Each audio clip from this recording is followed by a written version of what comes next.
Hello, my friends. Welcome once again to Spiritism, a closer look. You are on Kardec Radio, and never forget this. Every Wednesday at 7:30 p.m., we are here. Tonight, we are going to take a closer look at the medicine of the soul. Beautiful, beautiful talk is going to be, and I'm going to bring help. I'm going to bring Carol Correa. Here she is. Carol, how are you? Hi, good Luis. How are you? Good, thank you very much. I think tonight's topic is very, very, very interesting. Medicine of the soul. There's so much that we can discuss on that. So take it from here. Thank you, Luis. So, who amongst us does not need medicine?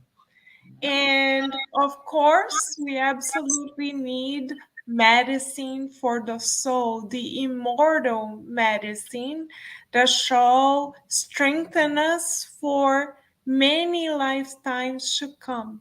But where to find the pharmacy of the soul or the prescription for the soul? For that, we turn to the doctor of all doctors, Master Jesus. He gave us two very effective and beautiful prescriptions for eternity, not only for now, but for immortality. Prescription number one: love God above all things and others like oneself. Prescription number two, similar to this one: do to others what you would like to receive. And then Kardec complements Master Jesus's immortal prescription for the soul when he asks the illuminated spirits working under Master Jesus's governance, how shall we improve ourselves faster? And they say, by getting to know oneself. So we are interdependent in that we depend on our relationships to progress. We must love one another and love ourselves. When we fail, we are outlaws, criminals, quote unquote, before God's laws. And that when we refuse to get to know ourselves, we are in a way rejecting our reincarnatory plan, because all of us have reincarnated to make profound transformations. And the number one transformation is to love one another. And what better way to love God and one another than through service? So we would like to share tonight a striking real life account brought to us by the spirit Humberto de Campos through the mediumship of our wonderful Chico Xavier. And this message is the message of a spiritist who reincarnated to be a spiritist worker, to practice loving one another, to help disseminate the message of the promised consoler. But what happened to him? He forgot to take the medicine for the soul daily. He forgot of Master Jesus's loving command to all of us. How about us? Do we remember that command? And what happens to any of us when we do not recall it? To that end, we would like to share Saquarema's account through Humberto de Campos' words, firsthand to everyone here. This message has been recorded through the help of AI and has already been published in Kardec Radio's YouTube and being studied at the Spiritist Society of Virginia. And we bring it here firsthand to our friends at Spiritism, A Closer Look. So let us learn from Humberto de Campos together, dear friends. Let's go for it. Go for it, right? Yes. Custodio Saquarema in the spiritual realm, we had an emotional outpouring natural of long-separated companions.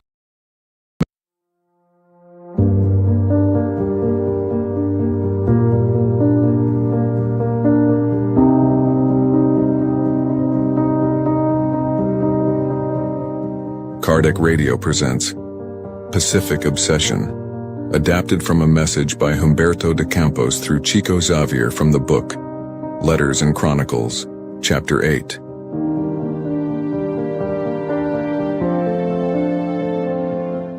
When I met my friend Custodio Saquarema in the spiritual realm, we had an emotional outpouring natural of long-separated companions. The conversation gravitated toward comments on our new situation. I knew that Custodio belonged to a Spiritist family, and certainly in this condition, he would have taken as much advantage as possible from the existence of which he left. With this in mind, I ventured a question, hoping to find him in excellent standing for entering the higher spheres. Saquarema, however, smiled vaguely and reported with the sharp self-criticism that I recognized in him.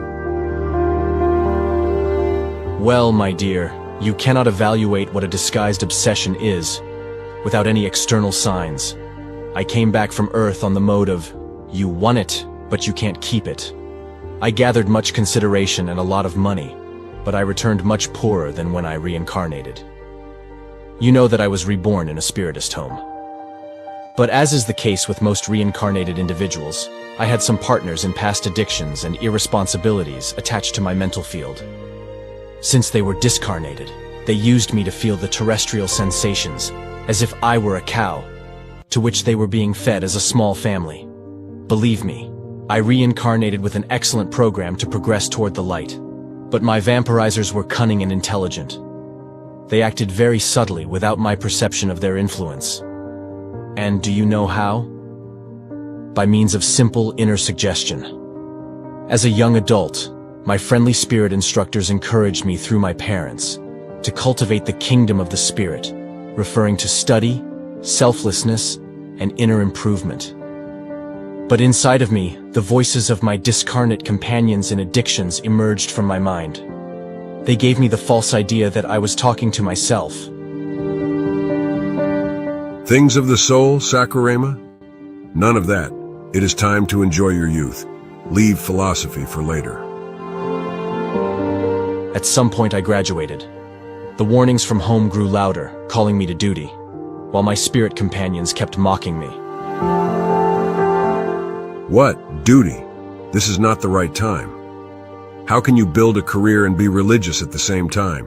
Saquarema, come on. Look at everyone else. Don't be crazy. I got married and, soon after, the calls to become more spiritual intensified. But my invisible explorers kept on saying, Don't give in, Saquarema. Focus on your family responsibilities. You have to work, earn a living, get a position, and take care of your wife and children. I got older. My parents passed away. I was a lawyer and a banker, and I still listened to the good spirits through dedicated companions who asked me to rise morally by fulfilling my commitments. But in my mind, my obsessors continued relentlessly. Saquarema, come on. How about the social life? You are not prepared to dedicate your life to your faith. Then, my friend, came old age and illness, these two nurses of the soul who live hand in hand on earth. I began to suffer and became disenchanted. In my aging years, there were very few spirit friends inviting me to open my heart to greater spirituality. But at this time, the screams of my vampirizers rose louder, more ironic, breathing sarcasm into me, as if I was ridiculing myself. You, old Saquarema? What are you going to do with Spiritism? It's too late. Profession of faith, messages from another world. What will be said of you, old man? Your best friends will think you went mad, senility. Make no mistake, your own children will ban you, thinking you are mentally ill, unfit to manage your finances. Your time has already passed. My persecutors did not harm my body, nor did they disturb my mind. They only encouraged me to idleness, thus preventing me from renewal. I returned to the spiritual realm like an indebted and empty-handed farmer who returns from a fertile field, where he could have accumulated unimaginable treasures. I know that you still write for men and women, our brothers and sisters. Tell them about my poor experience. Talk to them about the Pacific, dangerous, masked obsession. Tell them something about the value of time, the potential greatness of any given time in the human pilgrimage. I hugged Saquarema, focusing on the hope of new times, promising to fulfill his request. And here I transcribe his personal teaching, which could be of use to many. Although I am certain that, if I were now reincarnated on Earth and received a similar lesson from someone, perhaps I would be very disinclined to take advantage of it.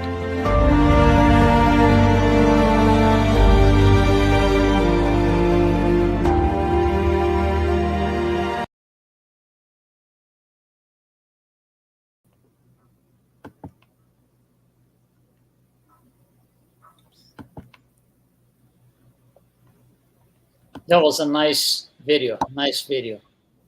Quite striking, right? Wow, it's striking. It tells a lot. Mm-hmm.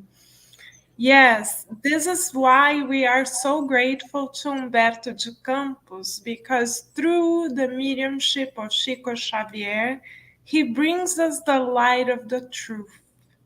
Saquarema failed his reincarnation because he forgot to take the medicine of the soul every day. He forgot to renew his commitment with the Christ every day. He forgot to embrace the universal family. And how? How did he forget?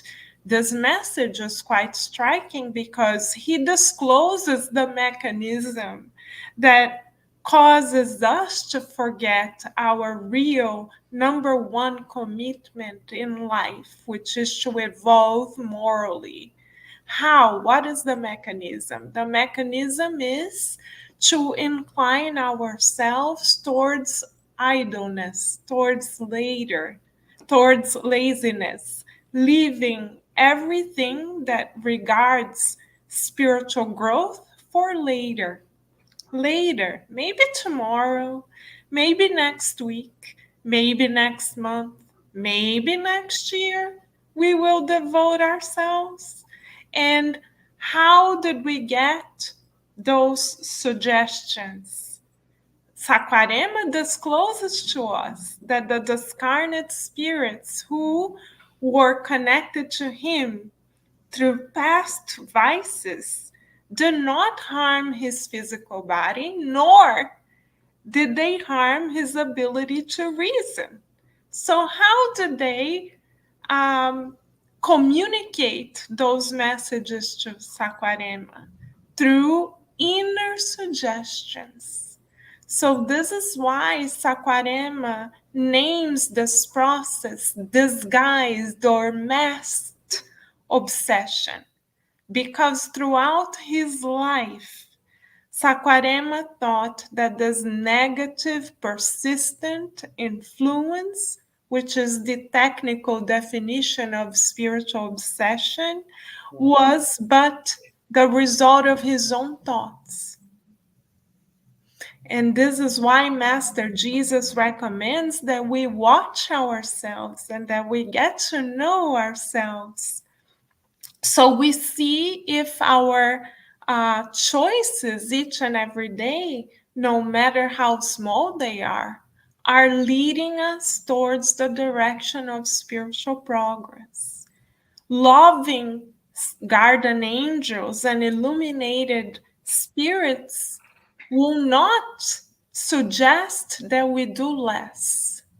Quite the contrary. They will suggest that we do more because we are reincarnated to multiply the good, not to stagnate the good. Right? But Right. Yeah, I think one interesting, very, very, very interesting thing. It's one phrase for me. It's the phrase, the striking phrase.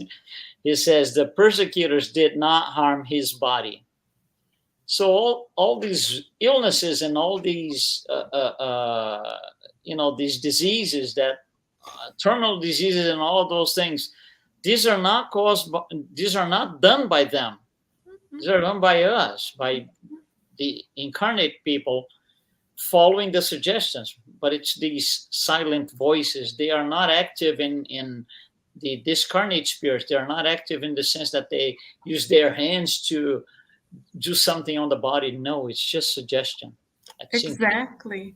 This is why it's important that we know ourselves. And Saquarema is so kind to us that he breaks down the categories of inner suggestions that the discarnate spirits gave to him. The first one was, oh, you're too young. Leave philosophy for later. So this was the first one. The second one was, oh, not now. Now you need to focus on building a family. How are you going to build a family and embrace your faith at the same time? Nobody does that. Let's not be crazy, right? Yeah. The third category was, oh, Saquarema, not now. Now it's time to focus on your career. Yeah. The fourth one was, oh, not now. How about your social life? And the final one was, not now. You're too old. People will think you lost your ability to reason. Yeah. Right? That's right.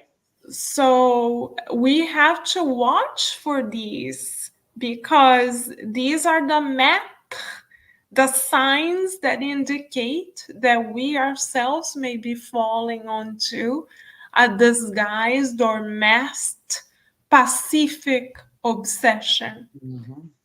Yeah. And it is so subtle that, like Master Jesus said 2,000 years ago, we see, but we don't have eyes to recognize the truth. We hear, but we don't have ears to decode the message. And also he says in the beginning that he was ready to, he prepared his incarnation, with all the bells and whistles and everything ready to go. He was, centered towards that goal. So he incarnates and everything goes not wrong. I mean, not wrong in the sense of something material, but he lets these influences take over his programming for the programming for his own incarnation, and then he just goes to it throughout different path and doesn't get anywhere. And he's this very successful guy, he's got the money and everything, but that's not what it is really.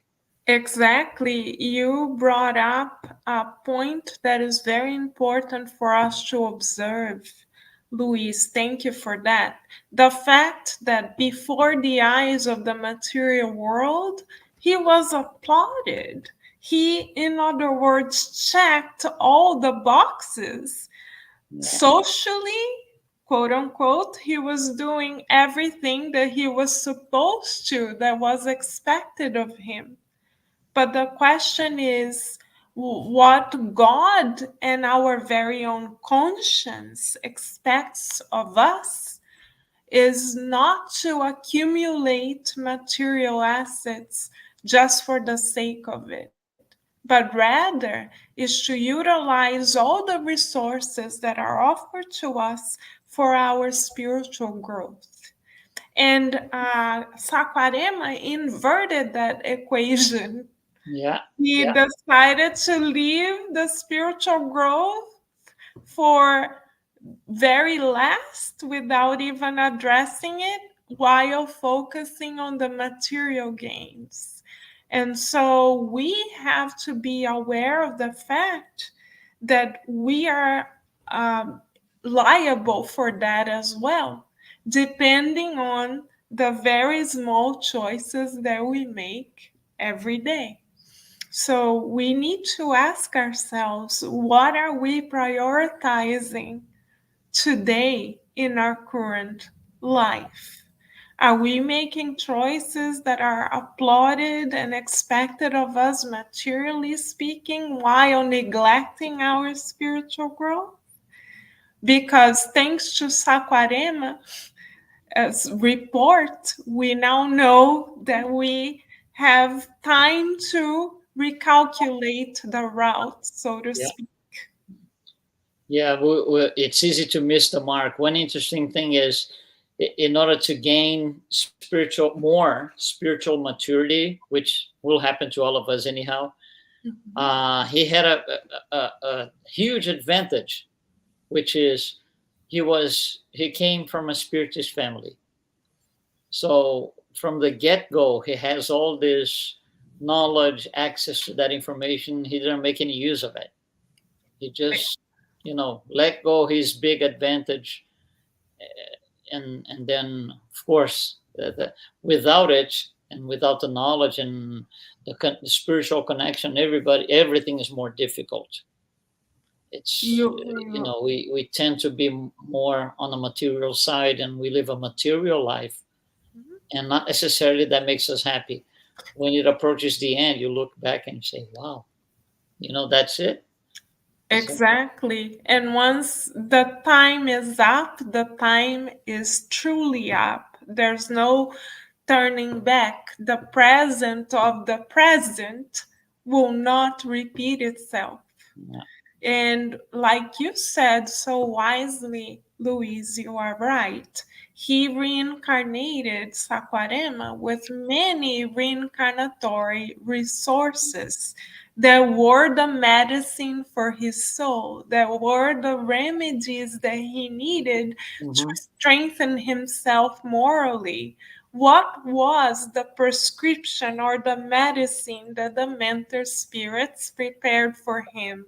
He, as you said, was prepared beforehand, like many of us have been, and he was granted the very valuable resource of knowing the promised consoler, Spiritism, from the cradle. So he grew up in a Spiritist home, which means that this was not foreign to him at all, right? Yeah. So, No, I think it illustrates, I would say, the majority of us here incarnated on Earth. A lot of us will come with, some of us come with a very poor plan because they're not really very advanced. So, it got to be something relatively simple in terms of spiritual growth. But a lot of us, we should be at a much higher level, and we miss the mark in every incarnation because of these, as it says, silent voices and vampirizers and whatever name. There are too many names for these things. So we just let it happen to us. exactly. This is why Master Jesus is our number one model, right? Because he concerns himself every day to date with helping others. Every day he helps us. Right now, through this very program, Master Jesus is reaching out to others because every time we share the good, we are being instruments of his kindness and compassion for all of us. This doesn't come from us, it comes from the governance of the earth. So, right now, through this very program and message, Master Jesus is reaching out to others. He reaches out to others and all of us every day. And as we learn in the book Paul and Stephen, the forward psychographed by Emmanuel, everyone is personally called by Master Jesus. And So another, go ahead. if we want to succeed, morally speaking, if we want to succeed materially, we already know what the route is. But if we want to commit ourselves to succeeding morally, then we need to follow the master. And following the master means embracing those around us, being willing to help, being willing to put the good of others on our to-do list every day. Yeah. And one thing in the beginning of the story is, the vampirizer, the bad spirit, talks this inner voice to Sakurama, and he says, "What do you care about philosophy?" And Spiritism is that philosophy, because that's what Spiritism is, a philosophy that's going to make us change our ways of seeing things and follow a different path, which is the path brought to us by Jesus. Mm-hmm. But you have to understand that something has to be changed. That's the philosophical part. So, this turn of things, that's what the vampirizers have to interfere on, so we don't take the turn. Exactly. So they go, "What do you care about philosophy? Are you crazy? Forget about that." Mm-hmm. Because that's exactly how it all starts. Spiritism is a philosophy. Our first book, the Spirits book, is a philosophy book that has 1,019 questions. Exactly. Yes. And tomorrow, April 18th, we will celebrate another anniversary of this book that continues to change many lives, right, Luiz? Absolutely. And the question is, are we going to allow it to change our lives? Because the invitation from the higher minds and obviously the governance of the earth is available to us every day. The question for us is, are we willing to take this medicine for the soul? Yeah, and on April 18, like you said, is the publication of 1857 is the publication of the Spirits book, first edition. What we have today is the second edition. Yes. However, on the second edition and all the editions following that have 1,019 questions. The first edition has 501 questions. However, one of those questions, one of the 501 questions, is, who is the model? So it was already there. It was not a later addition that Allan Kardec had to, add later because he got more information. No, he was told that from the get-go. Mm-hmm. Because he was going to these meetings and making these questions, and he was learning about, the spiritual maturity through improvement of moral and so on. He said, "Stop.